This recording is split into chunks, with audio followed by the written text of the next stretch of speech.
Можно ли совершенствовать скорость нанесения ударов, тренируясь самостоятельно в лесу? Да, можно. Для этого, особенно осенью, нам подходит работа по листве кустов или деревьев. Если мы имеем реальную цель, с одной стороны мы нарабатываем точность движения, с другой стороны, стремясь сбить лист с ветки, мы имеем стимул к тому, чтобы работать над своей скоростью.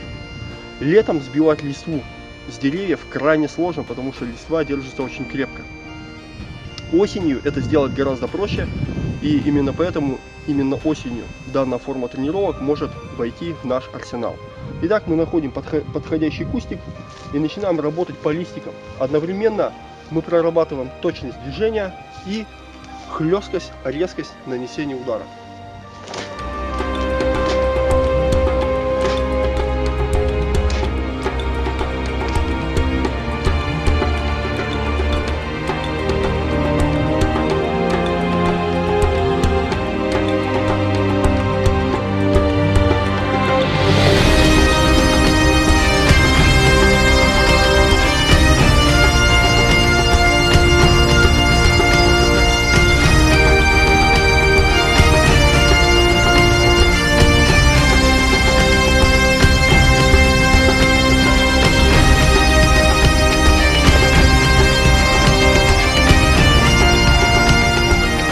Тренируйтесь и становитесь сильнее.